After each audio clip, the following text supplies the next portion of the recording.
How do you know you're in the right state to manifest? How do you know that you are in the end, that you are living in your wish fulfilled?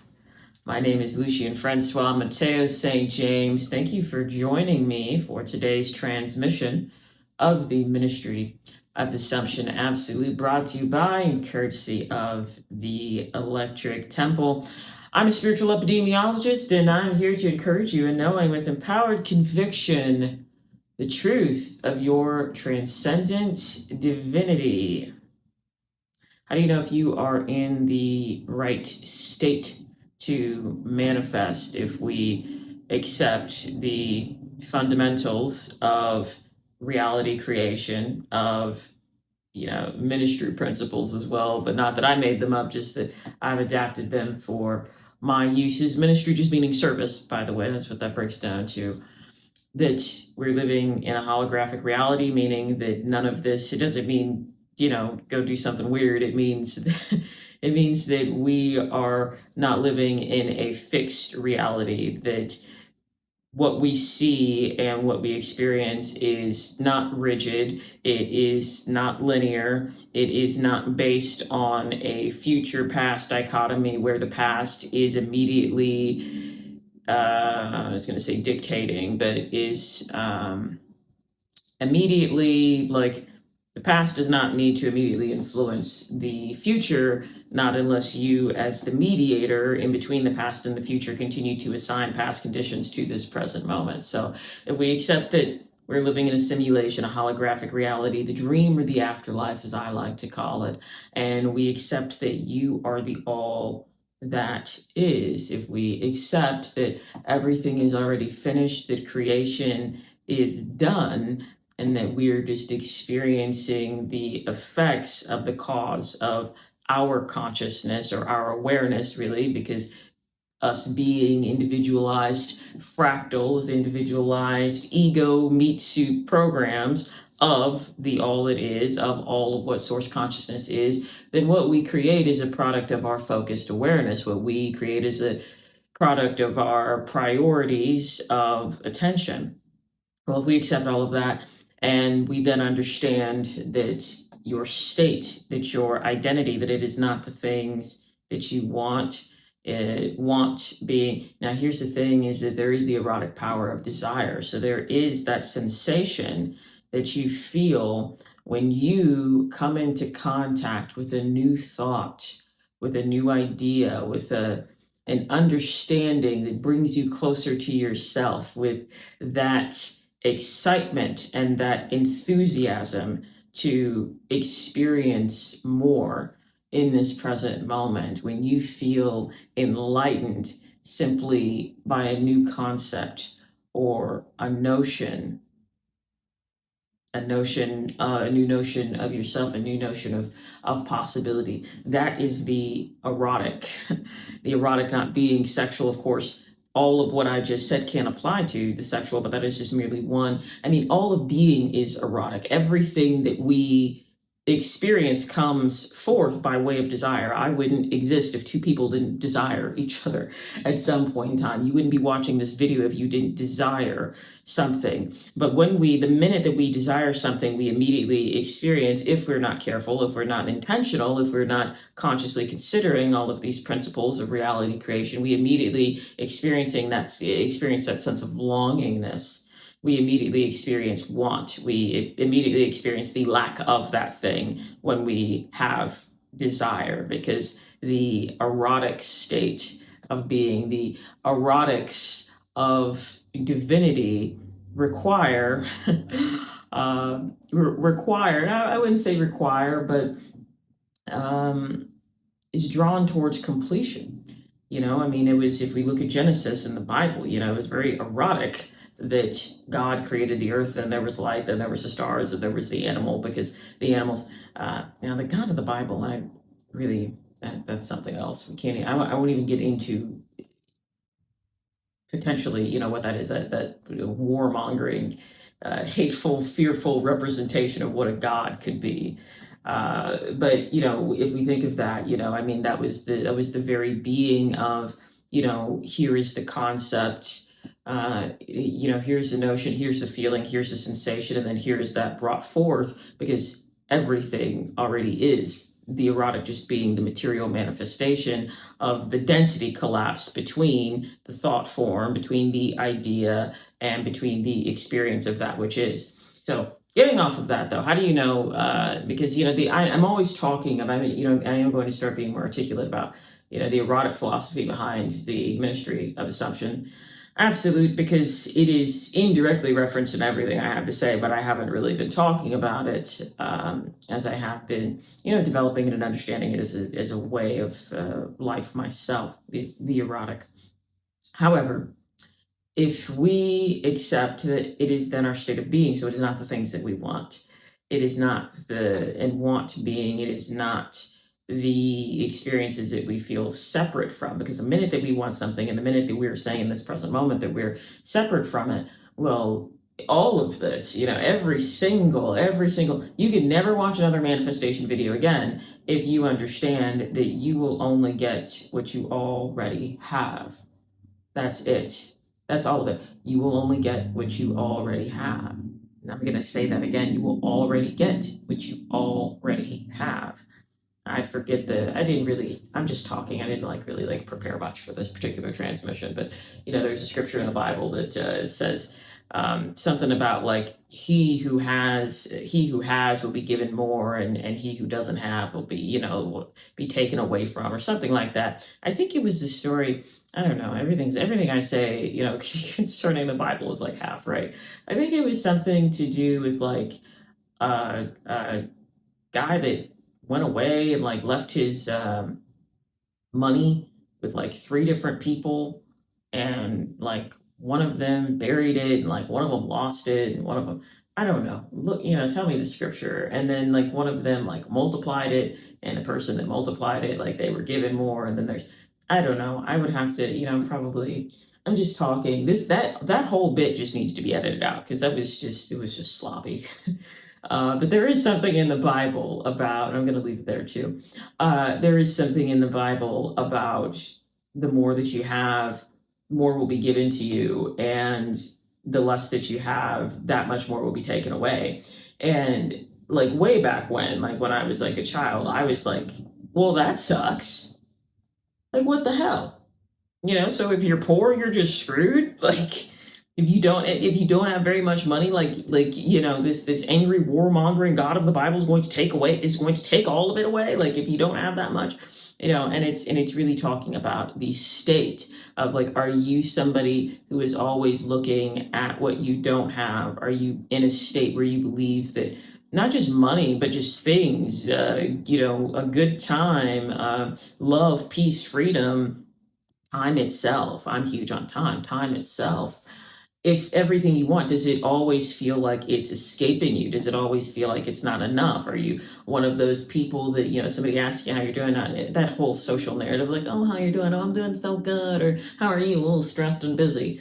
I don't know why we do that, but if truly in your heart, when somebody asks you how you're doing, and most of the time, you can think of what's wrong, what's going bad with your health, what's happening with the kids. Like if you're constant, essentially, like if your worldview, if your perception, if your emotional realm, meaning what you're feeling, and your mental realm, because now we're talking about coherence, your mental realm, meaning your thoughts, and your thoughts then multiply into belief systems, and those belief systems then multiply into paradigms and perspectives.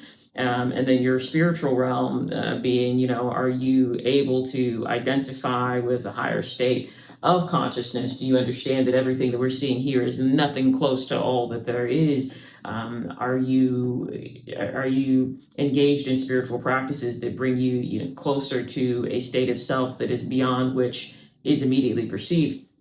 If those three things are not in alignment, and that, alignment, I hate that because it sounds like something you have to strive for. But I mean, if there's not coherence between them, meaning, if there's not a syncing of, I don't know how I want to describe that, but, essentially, if your thought field is like, I'm rich and abundant, but this is how I would describe it, but you feel impoverished, and there's no contact with your spirituality, or maybe it's all spiritual, maybe you're meditating all the time, but you've got really negative self-talk and your feelings are so, I mean, if there's not, I imagine them as like Tetris blocks. If they're not in line with each other, then it's going to be difficult to manifest. But or manifest, here's the thing, intentionally manifest, because we're manifesting all the time. You're already a master manifester, and you summon me to tell you that you already know all of this stuff, because there's nothing to learn, there's nothing to discover, there's everything to remember, but it's all already here.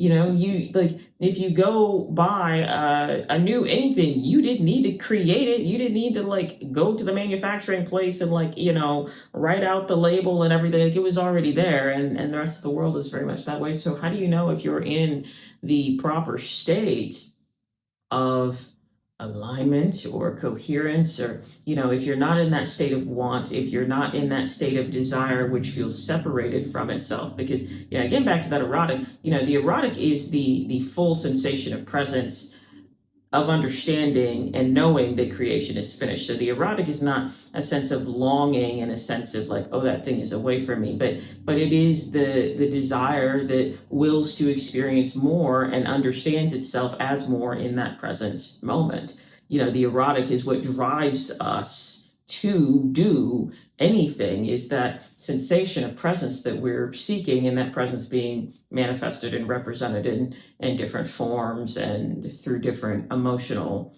experiences. But how do you know if you're in the state? Well, I'll tell you what's happening when you're not in the state. You're checking. And that's, if you're checking, then that means that you are still waiting for the evidence, that you're still waiting for the approval, that you're even still waiting for the validation from your senses to allow yourself to experience the reality of that wish fulfilled. A lot of us are, especially when we start this journey, but just in general, our journey, when you come to understand yourself, when you come to know thyself as the creator of your world, and that being a continual unfolding through the rest of life, we're operating out of the ego. And the ego is the mind complex, is the personality, is your personal reality, is your identifications, is your assumptions about who you are. It is your job, or lack of job, or your demographic features. It is your roles in life. It's what's been assigned to you. It's labels, essentially. Like, your ego is just a bunch of labels that you believe can come together, that coalesce and create a story about yourself. So I could say that as my ego, because I'm the all that is, I am God experiencing an individualized expression of source consciousness.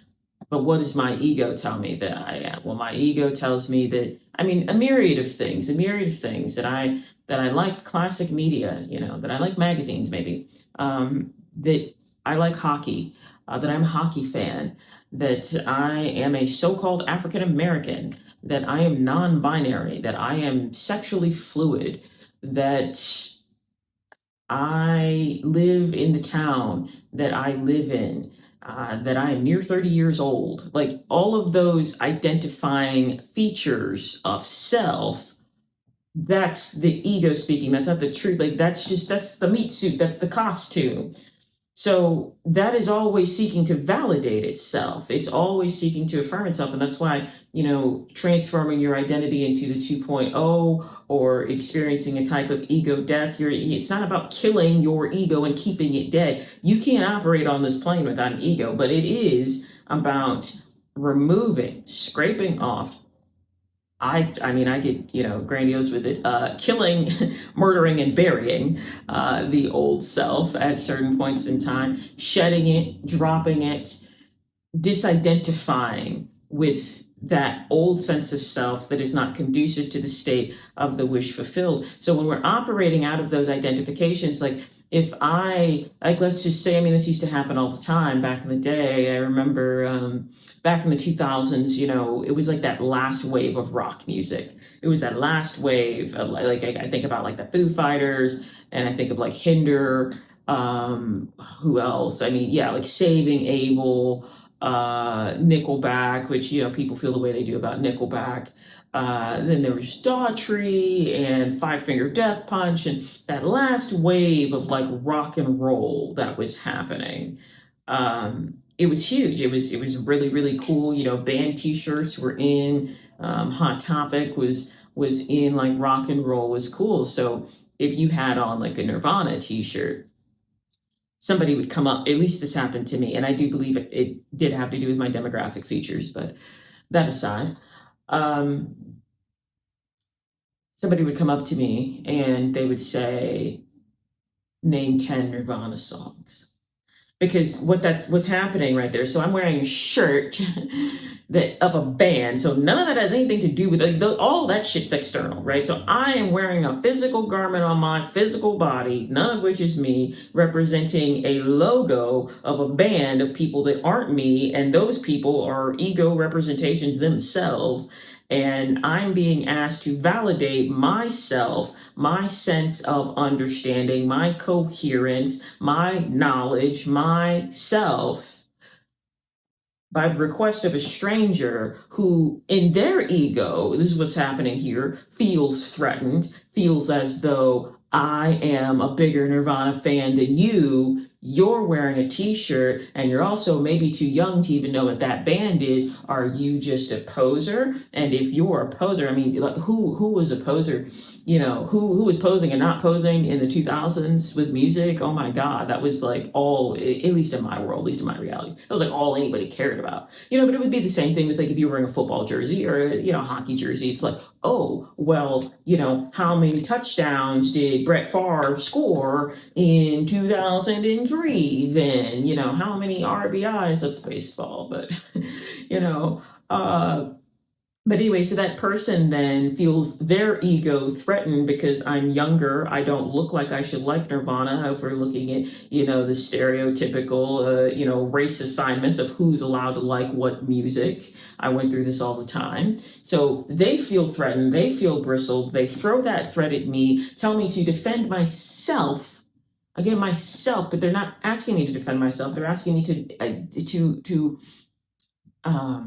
defend my ego presentation of self by way of a physical garment, which is not me, and the logo on that physical garment, the logo being of other people that are also not me, and then not the like, the people in Nirvana are not a Nirvana, like, they're just, that's the name of a band, and that name of a band being a label that they assign to their music, which is music that they make out. Like, so do you get all of this? So when we're manifesting, or when we're checking our 3D reality, that's the ego. That's not, like, you will never manifest anything from the ego. Because the ego labels, the ego is afraid, the ego needs validation, and it doesn't just need validation from other people, it needs validation from you. It's seeking validation from the environment. It needs to be affirmed. It has to have proof of itself. So the ego is looking for proof. The ego is fearful. The ego says, if this thing doesn't happen, I will never be fulfilled, because the ego is looking around for external features in order to tell itself it's allowed to believe certain things. So the ego is looking for a way to be allowed to believe it. That's the personality. That's the me too. That's the organization of the thoughts and belief systems and stories you've acquired about your mind and identity as a result of living here on earth. That has nothing to do with the all that is, the source consciousness being that it's already done. So when you're aligning with the end, when you're aligning with the wish fulfilled, you're not asking the ego for permission. You're not asking the 3D world for permission, because the more you continue to affix your attention, your awareness, your use of awareness by way of consciousness being the all it is, that's in you. You are a product of that. Well, your consciousness then fixes on a certain level of awareness, or a certain object or product of awareness, and that product of awareness is what we'll continue to see materialize. So if you continue to fix your awareness on the lack of your wish fulfilled, you will only see more of that. And if you're looking for the presence of that materialization before it materializes in order to validate the fact that it exists, that's your ego speaking. So I'll tell you what it's not. It's not, I mean, when you're in a state of unconditional love, when you're in a state of mind, body, physical, mental, emotional, belief system, identity, spirituality, coherence, when all of the things about you are still, are peaceful, are present, and you're not looking for it. I don't mean like not looking for it for the next 5 minutes, knowing that whether or not it happens and it materializes out there, you will be okay. You are no longer operating from a state of fear. I mean, if this now we're talking about detachment. I mean, we're talking essentially about the release of it, and the release of it doesn't mean I don't care.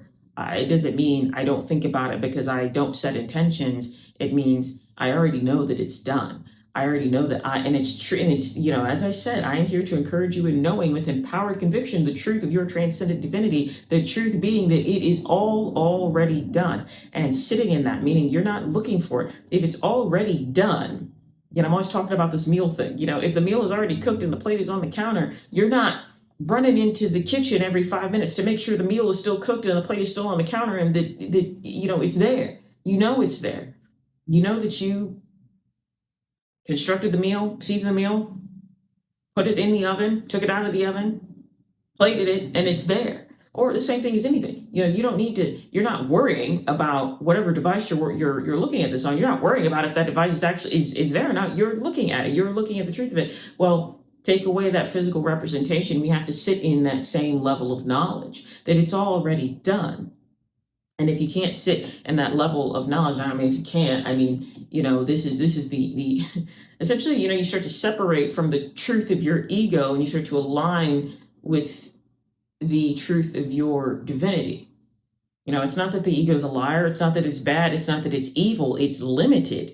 It has a certain amount of functions that it can operate within, and you can retune those functions. Again, you can't really get rid of the ego. Now, did I want to kill the ego that was disempowered, that was victimized, that was traumatized, that was unhealthy, that was unwealthy? Like, did I want to kill that ego? Yes, absolutely. That needed to go. That person needed to go.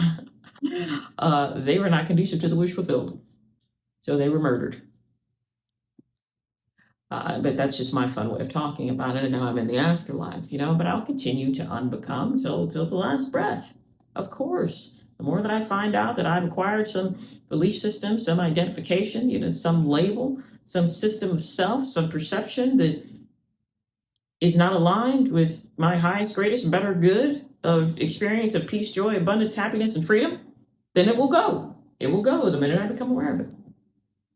So if you want to know if you're in the state or not, are you afraid of if that thing won't come? Are you still operating from the fear of if I don't get this job? Because source consciousness, divinity consciousness, the God of you is not concerned about if the thing happens or not. It aligns with it. It knows its truth and it rests in that and it settles in that. And sometimes things will not come about exactly the way that you want them to come about. If you sit in the divinity consciousness, if you sit in the fact that everything is already done and you align yourself with an intention and you allow for things to, I was talking about the bridge of incidences, I called it a train of incidences, to unfold. If you allow yourself to experience what may appear to be negative, and you don't allow your concept of the God within and your concept of what's possible and your understanding of self, if you do not allow those things to become distorted by the presentation of potentially quote unquote negative events in the 3D, sometimes something better will happen. And all of those quote unquote negative events usually have to happen, usually are attached to your manifestation. And I talked about this in the last video, not attached in terms of like, oh, you had to go through it. But, if your idea of wealth is attached to, I was talking about this in the last video, I lost a ton of money due to a car because I believed that the minute that I ever started acquiring a massive money, that it would then be eaten by a car. Well, that's exactly what happened. So I had to go through that experience because as I was manifesting wealth, the ideas attached to that wealth came up with it. They were not separate. So I had to move through that, disidentify as somebody who was victimized by the car industry. And there's more on this in the last video, victimized by the car industry and having to pay a lot of money for, car maintenance and car parts. That was a part of my manifestation of wealth because that was attached to my idea of wealth. If you have an idea of wealth, for instance, there's a Sanford and Son episode about this. I think it's like the first season or so. It's really early on. But I think he wins the lottery, the father. And the minute that he wins the lottery, like people I think it's Aunt Ethel or something, she then has to have some colon surgery or some type. It's been years since I've seen this, but some type of surgery. And then his best friend gets into some trouble and needs some money. Basically he wins the lottery, he gets a suit on, he has a plan to go to St. Louis or something like that. And by the time all of these people come in and out, and here's the thing, they didn't know he won the lottery. So they just happened to come by and they just happened to need money. So by the time that all the people cycle in and out, he's already lost all this. He's got a suit on, he's got a suitcase packed, he's ready to go travel. There's no money left. So if you have a belief system, I said that to say, if you have a belief system that, for instance, the minute that I get money, my family's there's gonna be some type of catastrophe, or they're going to need something, and then you start affirming wealth, then that thing will probably happen. Because if wealth over here is attached to an idea of the minute that I start accumulating a mass of money, something bad is going to happen. That something bad then is going to happen because it is associated. If you're manifesting wealth, but then your ideas attached to wealth are something bad is going to happen and somebody's going to need money from me, then the minute that you start aligning with that frequency, everything attached to it is going to come along with it as part and parcel. And then it will be your job. That's going to look like a negative circumstance, and it will be, you're still manifesting wealth. Let's just say, Red Fox at that point in time, he was still manifesting wealth if we were to, frame it that way, because the whole show is them trying to make money, them trying to manifest money out of this junkyard. They finally get some money, but even in the show, what's represented now, it's of course not painted this way. I'm looking at, what would be a metaphysical conceptual interpretation of an episode of Sanford and Son.